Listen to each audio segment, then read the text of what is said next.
अस्सलाम वालेकुम 9th class. आज के लेक्चर में हम डिस्कवरी ऑफ न्यूट्रॉन्स के बारे में स्टडी करेंगे, क्योंकि हमने पिछले लेक्चर्स के अंदर डिस्कवर किए थे एटम के सब एटॉमिक पार्टिकल्स, इलेक्ट्रॉन और प्रोटॉन। तो इसीलिए आज हम थर्ड पार्टिकल के ऊपर डिस्कस करेंगे और उसकी डिस्कवरी को स्टडी करेंगे। तो न्यूट्रॉन्स जो है, न्यूट्रल पार्टिकल्स, उनकी डिस्कवरी जो है वो 1932 में सर जेम्स चैडविक ने की है।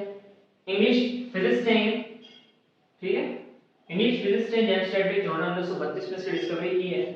और यही जेम्स चैडविक फादर हैं, मतलब फाउंडर हैं आर्टिफिशियल रेडियो एक्टिविटी।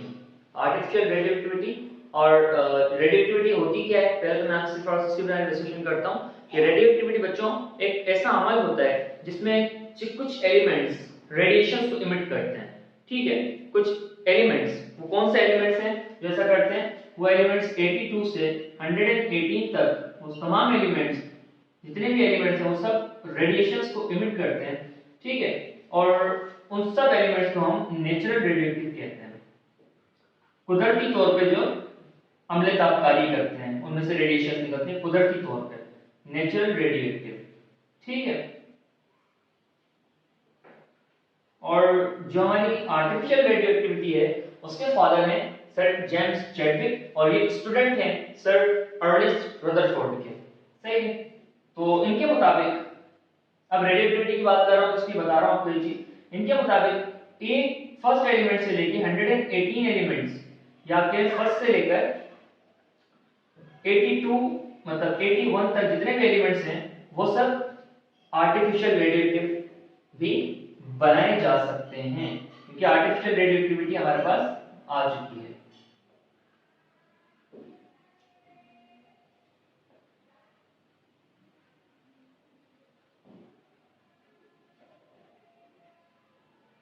ठीक है, तो आर्टिफिशियल रेडियोएक्टिविटी के फादर भी हैं जेम्स चैडविक, और न्यूट्रॉन की डिस्कवरी के फादर मतलब न्यूट्रॉन के डिस्कवरर भी यही हैं और रदरफोर्ड के स्टूडेंट्स में से हैं। तो अब डिस्कवरी ऑफ न्यूट्रॉन किस तरह से हुई इसके बारे में डिस्कशन करेंगे। सो डिस्कवरी ऑफ न्यूट्रॉन जो है वो डिस्कवरी हुई है 1932 में, ठीक है। और इसकी प्रेडिक्शन जो है वो सन 1920 में रदरफोर्ड ने पहले ही कर दी थी।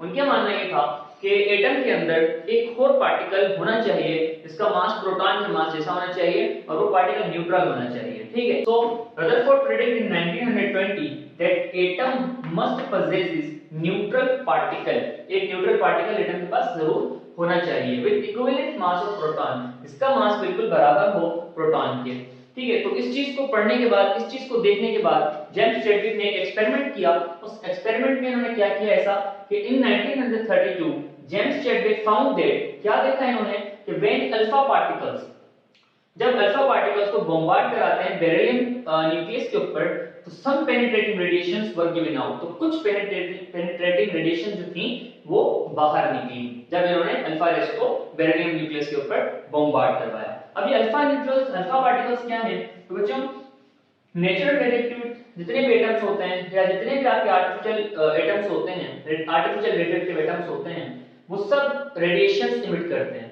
और कौन से रेडिएशंस इमिट करते हैं? तो तीन टाइप की रेडिएशंस होती हैं हमारे पास, one is alpha, other one is beta and third one is gamma. तो तीन टाइप की रेडिएशंस निकलती हैं एलिमेंट्स के अंदर से, और उन एलिमेंट्स में से जो अनस्टेबल होते हैं, ठीक है, क्योंकि 82 से 118 तक एलिमेंट्स हैं वो सब अनस्टेबल हैं, और 1 से लेकर 81 तक सारे स्टेबल हैं, लेकिन उनको अनस्टेबल बनाया जा सकता है बाय दिस एक्सपेरिमेंट।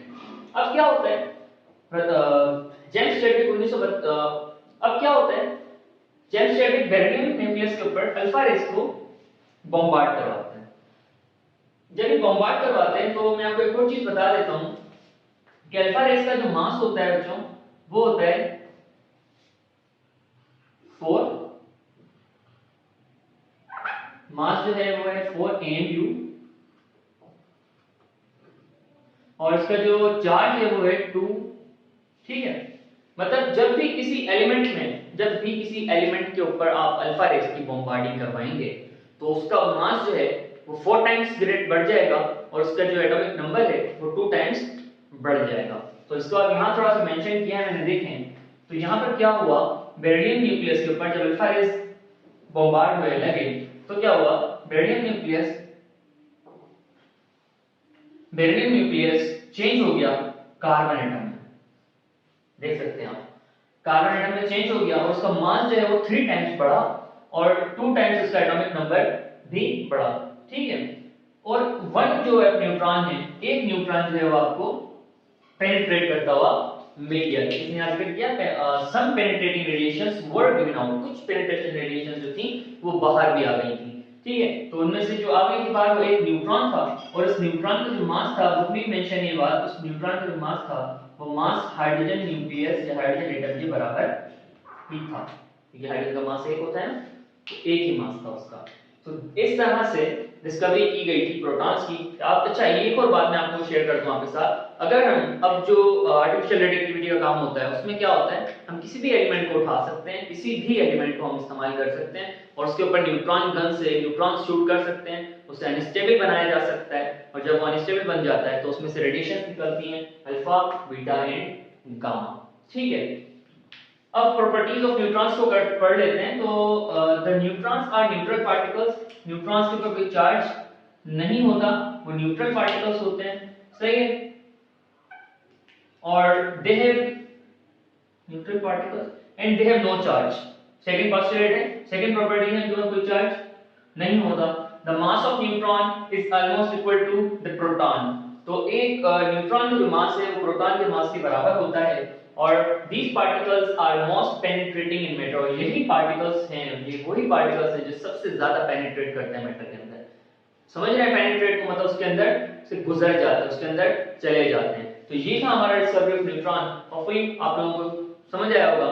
इंशाल्लाह नेक्स्ट क्लास के अंदर हम पढ़ेंगे एटॉमिक नंबर और एटॉमिक मास। तक के लिए अपना ख्याल रखिएगा।